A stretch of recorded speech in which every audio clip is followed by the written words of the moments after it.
All right, let's dive into a topic that is causing a ton of stress for students and writers everywhere: AI detection. You know that feeling, right? You use an AI tool to help with your work, and then that little seed of doubt creeps in. Well, today we're going to face that head on. Yeah, this pretty much sums it up. You're just trying to use the latest tools to help you get your work done, maybe overcome writer's block, and suddenly you're terrified it's all going to get flagged as cheating. Trust me, if you feel this way, you are not alone. It's a whole new world out there for writers. So before you hit that submit button, you want some peace of mind. But can you really trust those free tools you find online to give you the real story?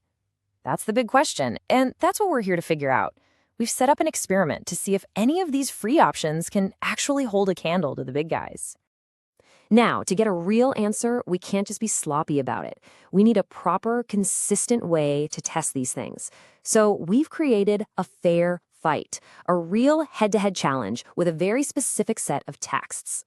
Okay, so let's meet our contestants. First up, we have a piece that's 100% pure ChatGPT. That's our baseline. Next, we took that same text and ran it through Quillbot, a super popular paraphrasing tool. For our third sample, we used one of those AI humanizer tools that claim they can help you dodge detection. And last, but honestly the most important, a text written completely by a human.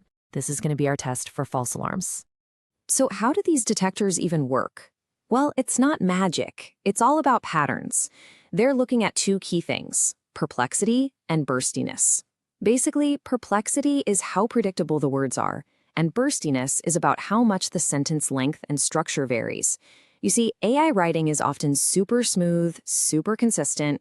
Human writing, it's way more chaotic, with long sentences and short sentences all mixed up. That's the difference they're trying to spot. Okay, before we test the freebies, we need a benchmark. And in the academic world, the undisputed final boss is Turnitin. The problem is, most of us can't just log in and use their AI detector, and that's exactly why we need a good free alternative. So let's see how Turnitin handled our foretext. And here we go. The results are pretty telling.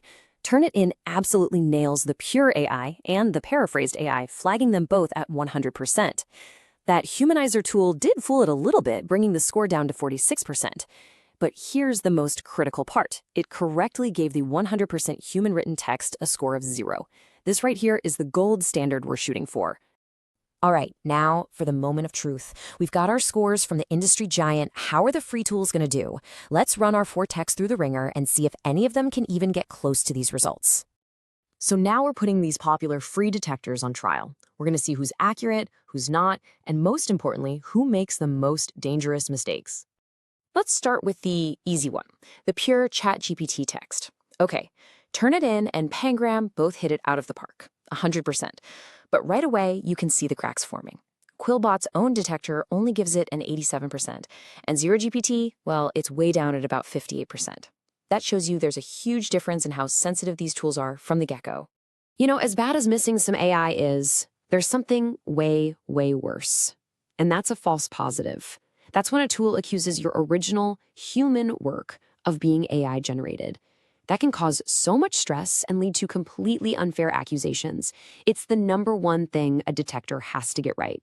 And this is why we run the tests. Look at this. For the 100% human text, Turnitin and Pangram get it perfectly right, 0%. But look at DupriChecker, a 58% AI score. 58%. Can you imagine getting that score back on something you poured your heart into? It's just, wow, this is the danger we're talking about. Okay, we've gathered all the data. We've seen some tools do really well, and others, not so much. So let's lay it all out, side by side, and see which one is actually the most reliable. When you see it all lead out like this, the story becomes crystal clear. Look, ZeroGPT did okay on the human text, but it completely missed the humanized AI. Quillbot gave the human text a 32% false positive, which is a huge red flag. But then there's Pangram. It's a perfect match for Turnitin on the pure AI, the paraphrased text, and, this is the big one, the 100% human text. Interestingly, it's even tougher than Turnitin on the humanized text, flagging it at 100%. So, after all that, the verdict is pretty straightforward. If you're looking for a free tool to check your work, one that gives you a reliable read without the risk of a scary false positive, Pangram is the clear winner here. But here's the thing, finding a good detector is really only half the story. The real goal shouldn't be about just trying to beat the system. It's about learning how to use these incredible new AI tools in a responsible, ethical way. So let's talk about what that actually looks like. Okay, so what should you be doing?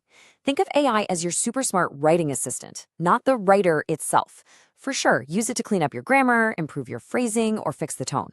But the big ideas, the core arguments, the structure of your paper, that has to come from you. And yeah, use a detector for a quick spot check, but don't treat its score as the absolute final word. And on the flip side, what should you absolutely avoid? Well, the number one mistake is just asking the AI to write huge chunks of your paper for you. You're just outsourcing the thinking at that point. Also, never, ever blindly trust what it spits out. You have to edit, you have to fact check, and please don't drive yourself crazy trying to get a 0% AI score. We've seen how unreliable these can be. Most of all, just don't fall for the humanizer trap. This quote just nails it. Think about how crazy that is for a second. You use one powerful tool to make your writing better and clearer, and then you use a second tool to intentionally make it worse, adding weird words and clunky sentences just to trick a detector. It completely defeats the purpose and just makes your work weaker. And that really brings us to the bottom line here. Real confidence in your own writing doesn't come from finding some secret tool that can hide AI. It comes from owning your own process, from using AI as a smart assistant, and from making sure that the final piece of work is truly authentically yours. So I'll leave you with this to think about. As these AI tools get smarter and become a normal part of how we write, just like spell check or Google, that line between AI assisted and AI written is going to get blurrier and blurrier. So what will it even mean to be a human writer in the future? That's a question we're all going to be answering together. Thanks for tuning in.